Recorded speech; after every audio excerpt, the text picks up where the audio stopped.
Retour à l'actualité internationale avec Simone Rodan-Benzaken. Bonjour Simone.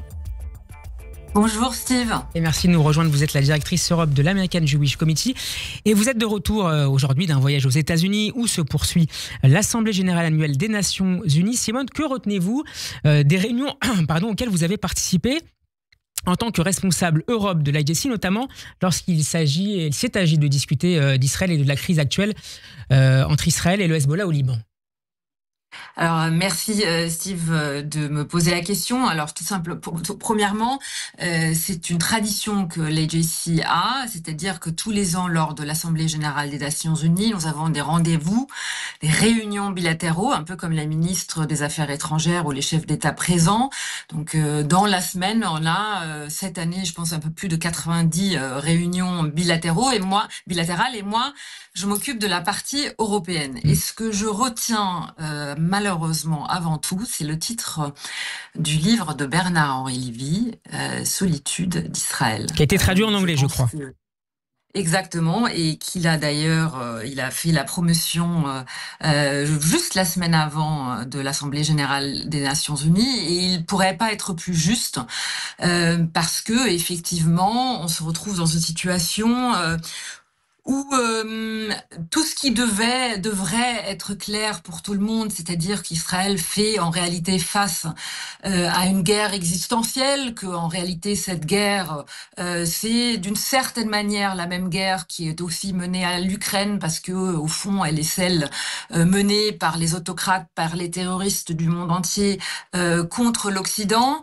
Tout ça c'est un peu mis à l'envers et tout est relativisé.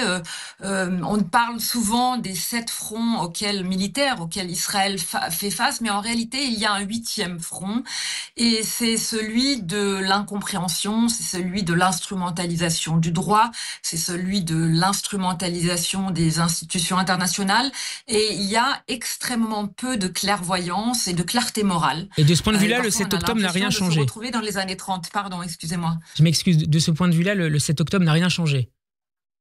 Non, je dirais même le contraire. Je dirais que le 7 octobre a plutôt été un accélérateur de ce processus. Alors, vous avez bien évidemment dans les rendez-vous bilatéraux, vous avez des chefs d'État ou des ministres qui vous, en privé, vous tiennent un discours très différent, un peu celui que je viens de vous expliquer, qui comprennent parfaitement la menace. Mais ensuite, ils partent à la tribune de l'Assemblée générale des Nations Unies. Ils doivent voter de temps en autre, notamment ce qui était le cas la semaine d'avant à l'Assemblée générale des Nations Unies, et d'un coup tout change, et effectivement on se retrouve dans un monde kafkaïen où oui, effectivement tout est à l'envers, et il manque quand même énormément de courage et de clarté morale, et c'est ce que je vous disais à l'instant. Parfois quand on fait des références historiques, on a l'impression de se retrouver un peu dans les années 30. Comment vous réagissez, Simone Rodan-Benzaken, quand vous écoutez le président de la République, qui est aujourd'hui au Canada, mais qui s'est exprimé dans la semaine devant l'Assemblée générale des Nations Unies, déclarer, je cite, « Le Liban ne doit pas devenir le nouveau Gaza ». C'est un autre exemple, je pense, d'une relativisation, d'un inversement de valeurs et de la réalité. Je constate que depuis des années, la France a essayé de tenir une politique, notamment face au Liban, qui en réalité a échoué. Nous avons, la France et d'autres pays, voté pour une résolution qui s'appelle la résolution de 1701, qui demande au Hezbollah de se désarmer, qui demande au Hezbollah de se retirer derrière le Litani. Rappelons qu'elle date de 2006, juste après la deuxième guerre du Liban. Exactement.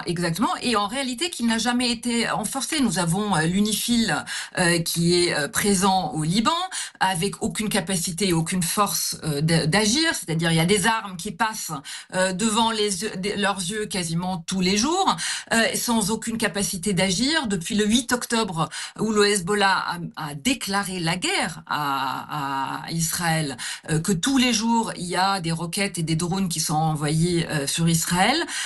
on n'a pas entendu la voix et la parole des Occidentaux. Certes, il y a certainement des choses qui ont été essayées depuis derrière les coulisses, mais cela a échoué très clairement.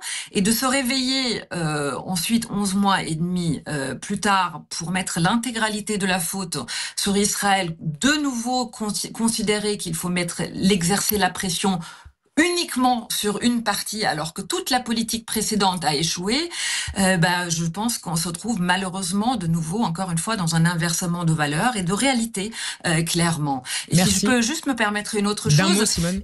ça fait des années que la France a empêché, en réalité, l'Union européenne de placer, par exemple, le Hezbollah sur la liste des organisations terroristes de l'Union européenne, en disant qu'il fallait justement avoir le contact avec le Hezbollah pour essayer de continuer à exercer une pression.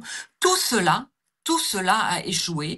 Et plutôt que blâmer Israël d'un côté, je pense que la communauté internationale ferait mieux de se regarder en face et de regarder ses propres lacunes en face. Merci beaucoup Simone Rodin-Benzaken d'avoir été avec nous en direct. Je rappelle que vous êtes la directrice Europe de l'American Jewish Committee. Bon après-midi, Shabbat Shalom et Shana Tova. Shabbat Shalom.